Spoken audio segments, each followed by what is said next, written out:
بسم اللہ الرحمن الرحیم۔ انسانی حیات کی ابتدا طہارت سے ہے اور انتہا بھی طہارت ہے۔ اس سے اللہ تعالی کی زوال حیات ہے، اس کی پابندی صحت ہے۔ طہارت سے غفلت ثقل حیات ہے۔ یہی وجہ ہے کہ نگاہ نبوت میں طہارت وسیع المعانی لفظ ہے۔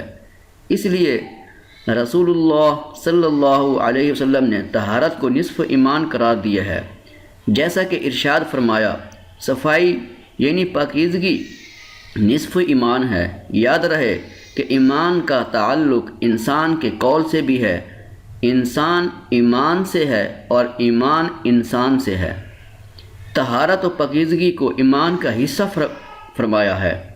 یاد رہے کہ اللہ تعالیٰ نے طہارت کا ذکر قرآن پاک میں مختلف انداز میں فرمایا ہے کہ ایک جگہ ارشاد باری تعالیٰ ہے کہ بے شک اللہ تعالیٰ بہت توبہ کرنے والوں سے محبت فرماتا ہے اور خوب پاکیزگی اختیار کرنے والوں سے محبت فرماتا ہے۔ ان ارشادات کا یہ مطلب نہیں ہے کہ طہارت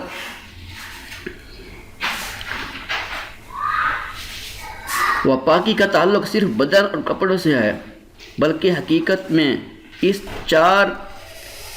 کے چار درجے ہیں۔ پہلا درجہ تو باطن کو شرک سے پاک کرنا ہے۔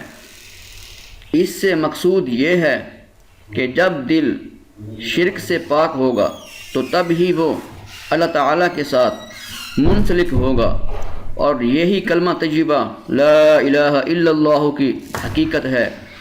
دوسرا درجہ حسد، تکبر، ریا، حرص، عداوت اور رعونت وغیرہ جیسے اخلاق رذیلہ سے دل کو پاک کرنا ہے، تاکہ دل تواضع، قناعت، توبہ، صبر، رجا اور محبت جیسے اچھے اخلاق سے آراستہ ہو جائے۔ اور یہ متقی لوگوں کے ایمان کا درجہ ہے۔ ناپسندیدہ اخلاق سے دل کو پاک کرنا نصف ایمان ہے۔ تیسرا درجہ غیبت، جھوٹ، خیانت، نامحرمات کو دیکھنا، اس قسم کے گناہوں سے اعضاء کو پاک رکھنا ہے، تاکہ یہ تمام اعضاء نیکی کے کاموں میں فرما برداری و ادب سے آراستہ ہو جائیں، اور یہ زہدوں کے ایمان کا درجہ ہے۔ چوتھا درجہ کپڑے اور بدن کو نجات سے پاک رکھنا ہے، تاکہ رکوع، سجود وغیرہ ارکان نماز سے آراستہ ہو جائیں۔ یہ عام مسلمانوں کی طہارت کا درجہ ہے، اس لیے کہ مسلمان اور کافر میں نماز ہی فرق کرنے والی چیز ہے، تو یہ طہارت بھی نصف ایمان ہے۔ اس سے معلوم ہوا کہ ایمان کے چاروں درجات پر پاکی نصف ایمان ہے۔ بدن اور کپڑے کی طہارت و پاکیزگی کی طرف تو سب لوگ متوجہ بھی ہوتے ہیں اور اس کے لیے کوشش بھی کرتے ہیں، حالانکہ یہ تو آخری درجہ ہے، آخری درجے کی پاکی ہے۔ اس میں توجہ اور انہاک کی وجہ یہ ہے کہ طہارت کی باقی اقسام سے یہ آسان ہے۔ اس سے نفس بھی خوش ہوتا ہے اور آرام بھی محسوس کرتا ہے، اور دوسرے لوگ بھی اس ظاہری پاکی کو دیکھتے اور اسی سے اس کے زہد و پارسائی کا چرچا ہوتا ہے۔ اس وجہ سے یہ لوگوں کو آسان معلوم ہوتی ہے۔